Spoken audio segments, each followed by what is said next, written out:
sometimes I feel like people who experience intersectionality in general, it's something that you're constantly dealing with, is integrating those identities, even though the truth is that they all exist at the same time. That doesn't mean they're integrated, kind of just in the way you are. I don't know and so sometimes I feel like it's really, you're so used to positioning yourself to kind of figure out what's going on, which identities serve you at that moment sometimes. And when you are working in this field, a lot of the times it's hard to reflect on that. And so all to say, a specific moment that comes to mind is when I was back home.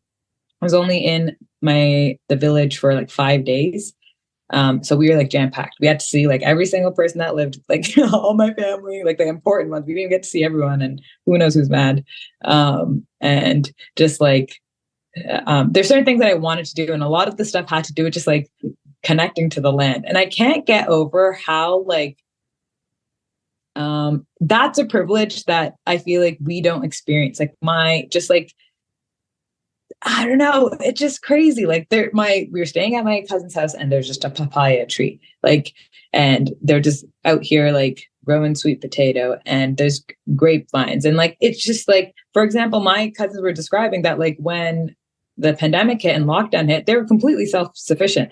The country went through an economic turmoil where there was no gas. They're like, we don't need gas. We just use coconut shells. Like, it was such a privilege that I just wanted to be like, you don't understand. Like, I understand that you're so, you have guilt being able to, like, survivor's guilt, kind of like, that's obviously something my parents experienced firsthand very directly, but indirectly, I feel like we experienced that. And, we're privileged to talk about politics. And like, sometimes I can like, it makes me cringe sometimes. I don't know how to say that. And so when like I was back there, and like I just was like, I get it, but like, this is not fair. Like, I kept like, not fair. I'm saying this in more of a humorous way.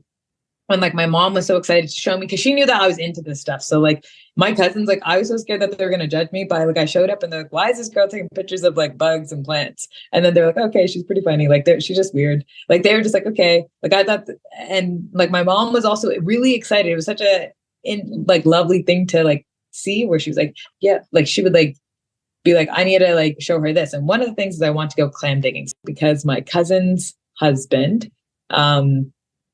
is part of like we're from an island, but we call the people that are from the small islands islanders. It's this whole thing. But he's from like literally the peninsula. It's a 25-minute drive to like whatever this is, but people are going to be people.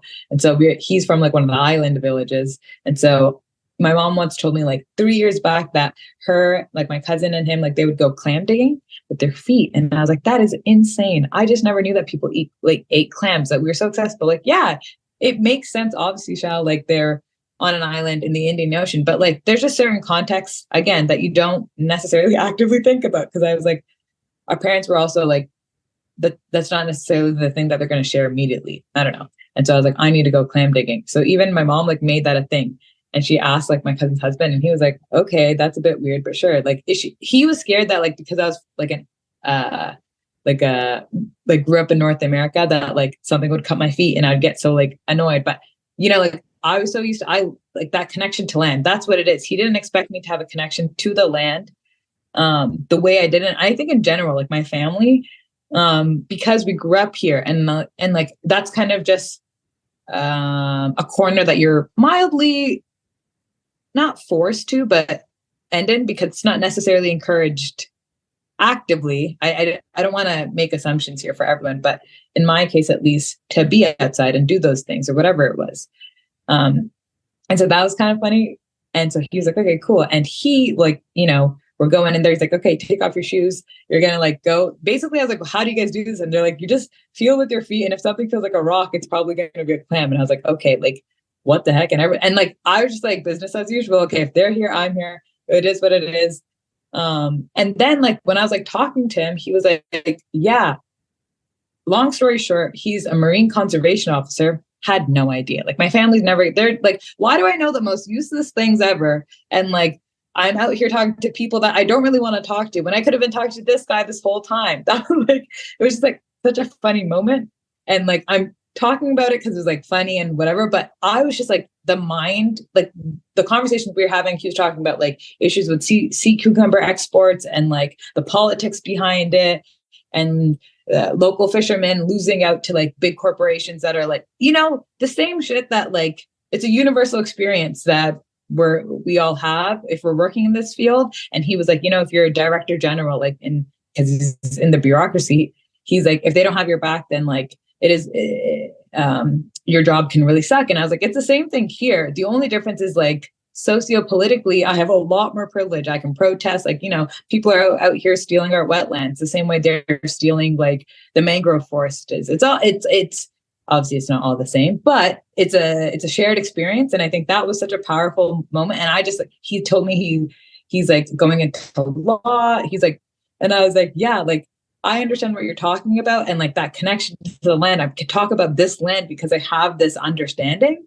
And because like I've actively tried to learn about this stuff. And I feel like that's been like, the healing of like, we're all in this, I was about to say we're all in this together, but that's not what I meant. But it's more just like, that was just like a way that I got to connect so many of my identities. That's where I'm going to try to bring it together, where it's like, the side of like your academic side, the stuff that you've learned, and being back home. And like, there's so many, like, when you have moments like that, it just, you're like, okay, we're not all there, but it's starting to like integrate. And I feel like, that's like an experience that I was just like, okay, it was great. It was a good time. Amazing. That's super lovely. Something that like Hashrina said when I talked to her for this project, that I found very beautiful was that the way she started thinking about the connection to land was that it's sort of just like, even though this land is different from the land of your ancestors, it's just like a mirror of Yeah, what, exactly. because you have the same feeling in nature. And like, Mhm. I think what your story kind of like exhibited was that when because you have a connection to the land here, you were able to have a connection with the land there as well, with the clams and clam digging and all of that kind of stuff. And so that was really lovely. Yeah, exactly. She hit the nail on the head with that. Yeah.